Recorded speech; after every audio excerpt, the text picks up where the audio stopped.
Ladies and gentlemen, this is Tosh Talks. I am Tosh Berman, and today we're going to focus on John Cale.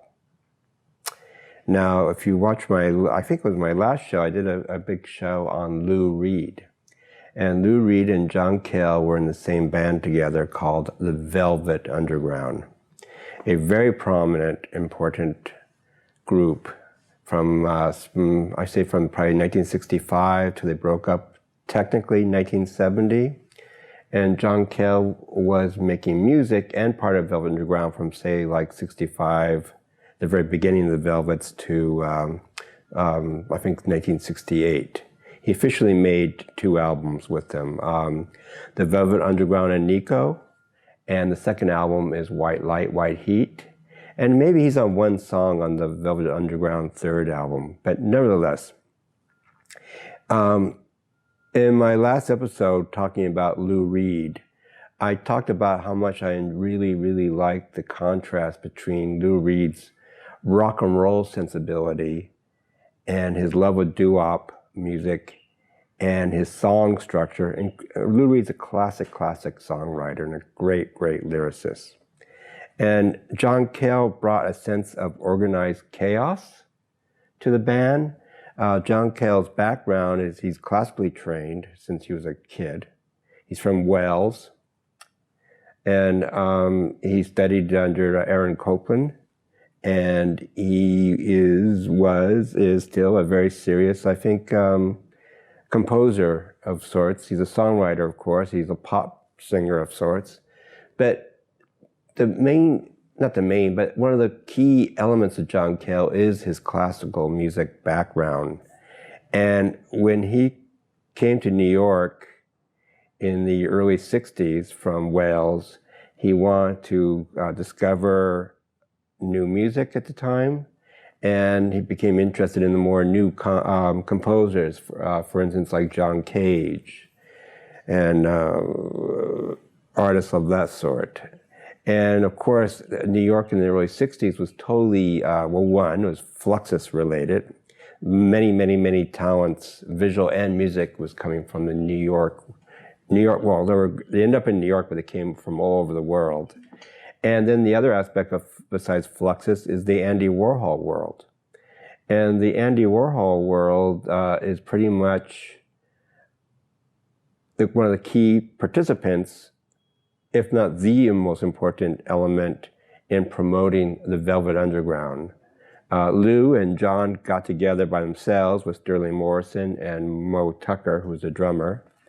But it was after they got together and played around New York, Warhol saw them, and somewhere down that line, Warhol agreed to manage the band. And I think Warhol was interested in doing the music aspect of the Warhol world because he did the visual arts, as we know, of course. He did his films, of course we know, and he was doing live theater of sorts, that we know, and he was doing little happenings and little performance art sort of related activity.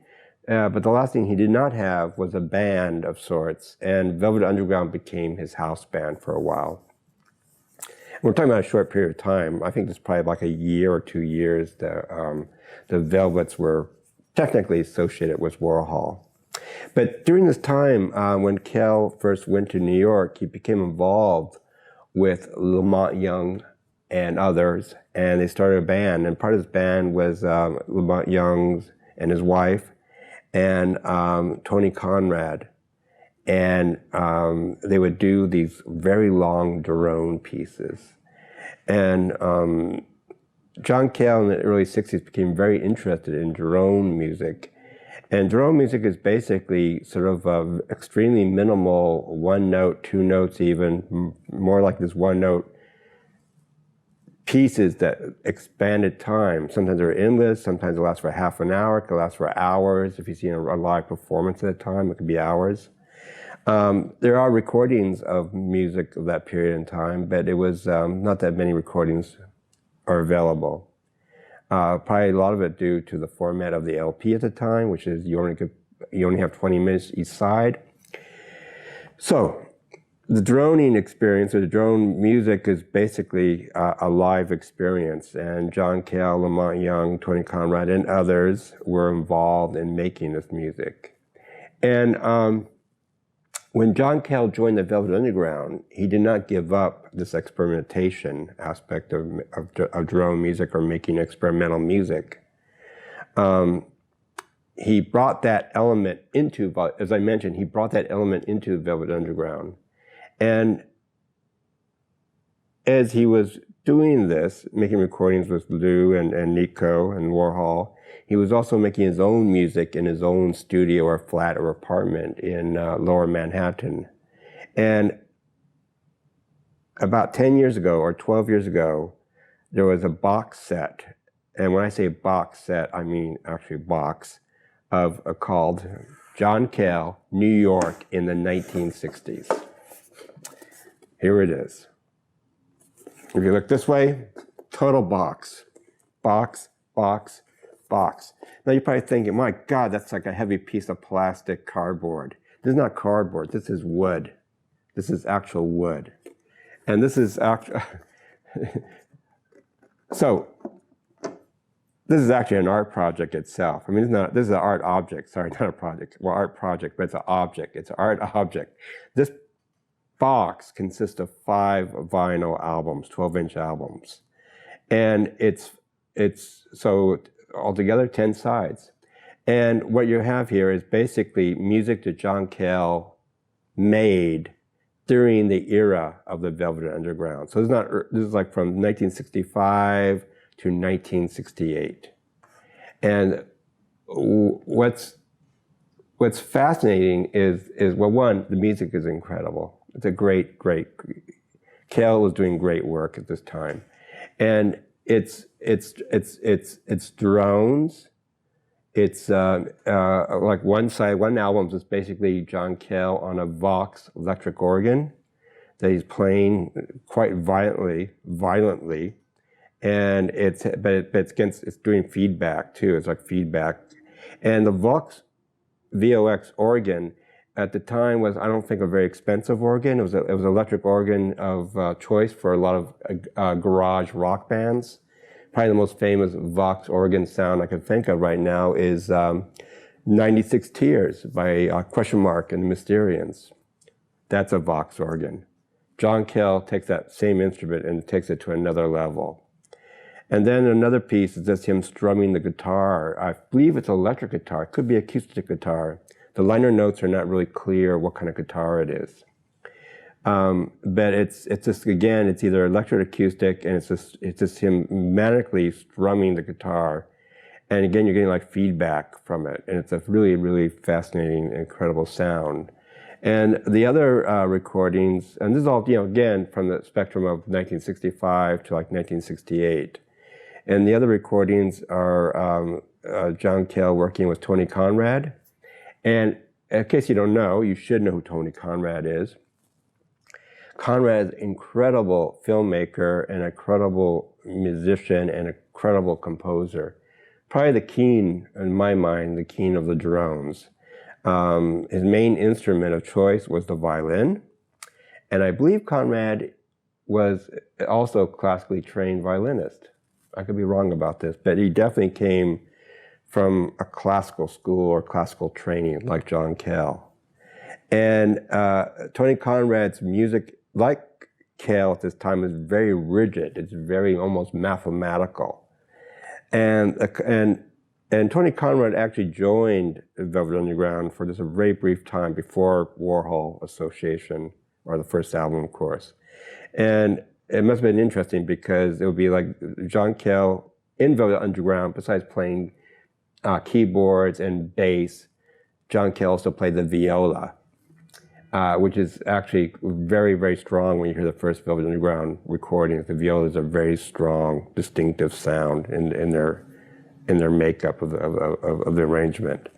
And so the combination of like the droning of the viola, which has sort of a more bassier sound than the violin, it's almost like a violin, then the combination of the violin and the viola causes a sort of a great relationship of sorts. It's a great sound relationship. It's a marriage of sorts. And it's a beautiful sound, but it's very relentless and it's very demanding.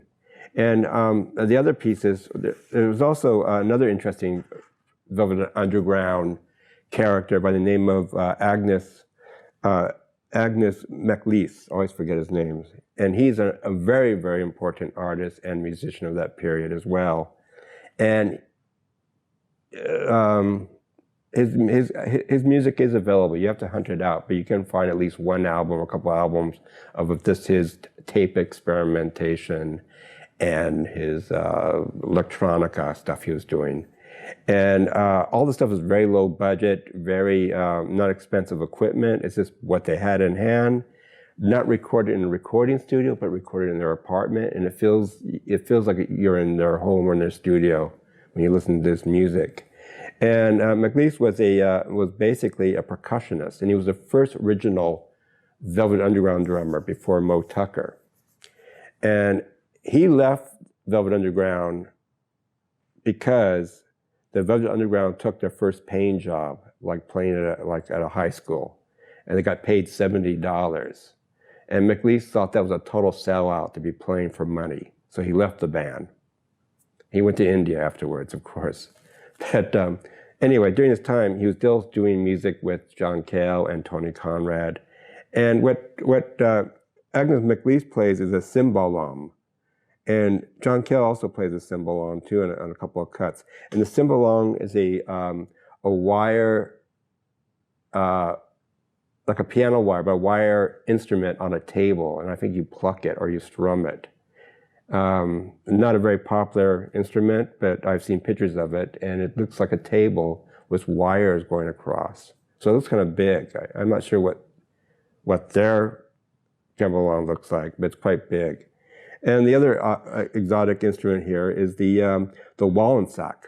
Wallensack is not actually an instrument; it's a tape machine. It's an old reel-to-reel tape machine that was popular during the early '60s, and it was famous for being durable and very well built. And it's your basic reel-to-reel tape machine. So when people want to do interviews with people, it's portable. I mean, it's like, it's not like small or a Walkman, but it's like a carrying case. But like reporters would use it, or if you need to tape something outside your house or inside your house, probably like early hi-fi people are totally into this instrument. And John Cale plays the tape recorder similar to what Brian Eno did 10 or 12 years after Velvet Underground. Cale was manipulating sounds, making it slower, making it faster, and doing the pitching stuff while Tony Conrad is playing his instrument, and then viola will just jump on the viola, and he will go back and forth. And it's quite amazing. And then another big chunk of the album is John Cale playing with Sterling Morrison. And as I mentioned, Sterling Morrison is one of the key guitar players in the Velvet Underground. He was with the Velvets from day one to even after Lou Reed left the band. They do a piece called At About This Time, Mozart was dead and Joseph Conrad was sailing the seven seas learning English, part 1 and part 2. So it's like, if you put it together, it's like at least a half an hour piece of music. And when you listen to it sort of reminds me of Glenn Branca music from the 80s. Glenn Branca is a composer who made music with electric guitar, but he would have an orchestra of electric guitars, maybe anywhere from 3 to 5 to 12 electric guitars. And Thurston Moore, for instance, of Sonic Youth, as far as I know, maybe his first professional role as a musician was actually being Glenn Branca's band. But anyway, the Cale Sterling Morrison piece here reminds me very much of Glenn Branca. It's just basically two guitars combined together with the feedback, and it sort of builds up intensity. It's a very intense piece. And then the last record, side 10, is a piece with John Cale, Tony Conrad, and Jack Smith. Jack Smith was an incredible filmmaker. He made Flaming Creatures in the early 60s. And Jack Smith is your hardcore lower Manhattan artist. He was a performance artist, playwright, filmmaker, writer, visual artist, a man who did many trades and mastered all of them. And he was a quite an eccentric figure, as I heard. He knew everybody. Jack Smith had his own world. There was the Andy Warhol world, but the Warhol and Jack Smith world did meet up. And I think Jack Smith is in some of the early Warhol films. And I think Warhol is actually in one of Jack Smith's films, as well as Tony Conrad being in Flaming Creatures, I believe. And so on this particular record, it's Jack Smith reciting text, his text he wrote, poetry, and it's Cale and Conrad making this magnificent noise behind Jack Smith using a tape machine and viola and the violin and some other sort of electronic early manipulation was the tapes type of thing. And Jack Smith is totally obsessed with old Hollywood or B-movie Hollywood. So he mentions like people like Maria Montez a lot in the piece. And other than that, I don't know the origin of the piece or where it went or what it was for. There is a liner notes that comes with the album. And it's written by actually a really good music writer named David Frickel. And he talks about each piece in great detail, but in a very enjoyable way. The album came out, the label is Table of the Elements, and Table of the Elements have put out other early John Cale recordings, as well as a lot of the Tony Conrad recordings. So it's a label that's really focused on experimental or new music of that time, a lot of archival stuff. They do a lot of Faust records too, a German experimental band. And the owner is, not only loves his music, but he's also a graphic artist, which means, he built this frickin' box for this 5-record set. And if you look at it, it's kind of, I'm not going to do too much of this because it's hard to pull, but this opens up and then the records come out slowly. It's like a little theater piece, right? Little play, hello, hello, hello. So this, this is a great album, a great package. And I would have to say it's not easy to find. I mean, it's out of print now. I paid a little bit over $100 for it, but I see it everywhere from $125 to like almost $200. And I really, if you're into the Velvet Underground, you must have this, especially if you're into the first 2 albums. This is actually sort of the sound that's it's very much part of that Velvet Underground world. And also, when I listen to this record, I'm listening to incredible culture. I'm getting a bird's eye view, or just being in the room with like Cale and Tony Conrad and the whole sort of like early Yoko Ono and the whole Fluxus and of course the early Warhol. And you get that feeling when you listen to this box set. And Cale is an amazing music person. And it's interesting when you hear his later stuff, like the stuff he did for Island Records. I just recently purchased Helen of Troy by John Cale. And his music, when he does pop music to me, he strikes me as being very structured and very well orchestrated. He's an incredible arranger.